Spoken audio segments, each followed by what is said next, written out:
Polio, HIV, HPV, Zika virus और यहाँ तक कि कोविड-19। आपको क्या लगता है इन खतरनाक बीमारियों का इलाज क्या देश विदेश के महान डॉक्टर्स ने किया है? वेल, आज मैं आपका ये भ्रम तोड़ने वाला हूँ और आपको बुरी तरह से शॉक करने वाला हूँ, क्योंकि असल में इन जानलेवा डिजीज की वैक्सीन केवल एक साधारण सी महिला के थ्रू बन पाया था। इस महिला का नाम हेनरिएटा लैक्स है और ये कोई महान डॉक्टर या बहुत ज्यादा नॉलेजेबल रिसर्चर नहीं थी।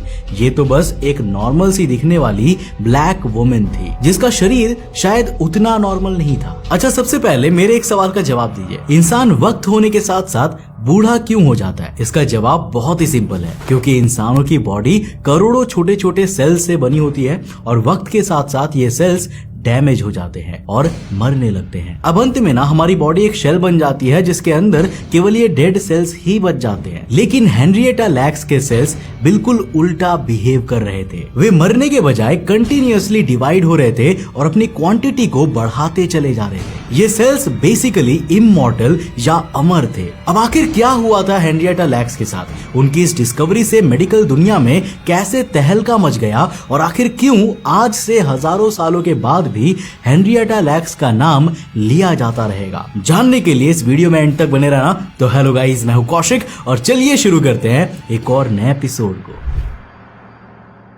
30 साल की हेनरिएटा की तबीयत कुछ ठीक नहीं लग रही थी। उसे ऐसा लग रहा था जैसे उसके पेट में किसी ने गांठ बांध दी हो। वो ऑलरेडी 4 बच्चों की माँ थी। घर वालों को लगा कि शायद हेनरिएटा दोबारा माँ बनने वाली है और वो सही भी थे, क्योंकि जल्द ही हेनरिएटा ने अपने 5वें बच्चे को जन्म दिया था। लेकिन अब भी हेनरिएटा के पेट से वो गांठ जा नहीं रही थी। अब उस वक्त में केवल एक जॉन्स हॉपकिंस हॉस्पिटल था जो ब्लैक वुमेन्स का इलाज किया करता था, इसलिए हेनरिएटा तुरंत वहाँ पर चेकअप करवाने गई। वहाँ पर डॉक्टर हॉवर्ड जोन्स मुख्य इंचार्ज थे और उन्होंने अपना करियर जस्ट शुरू ही किया था। उन्होंने हेनरिएटा के सर्विक्स यानी कि गर्भाशय में एक अनयूजुअल सा ब्लीडिंग मास देखा। अब जब उनकी बायोप्सी की गई तब रिजल्ट में पता चला कि हेनरिएटा को सर्वाइकल कैंसर था। डॉक्टर्स ने तुरंत रेडियम ट्यूब से उसका इलाज करना शुरू किया, लेकिन हेनरिएटा का कैंसर काफी ज्यादा एग्रेसिव बन चुका था और तेजी से फैल रहा था। अब आप सभी जानते होंगे कि कैंसर होने पर सेल्स जो है वो बहुत ही तेजी से मरने लग जाते हैं और ये रफ्तार एक के बाद एक चेन रिएक्शन की तरह शुरू होने लगती है। अब बदकिस्मती से साल खत्म होने से पहले ही हेनरिएटा चल बसती है।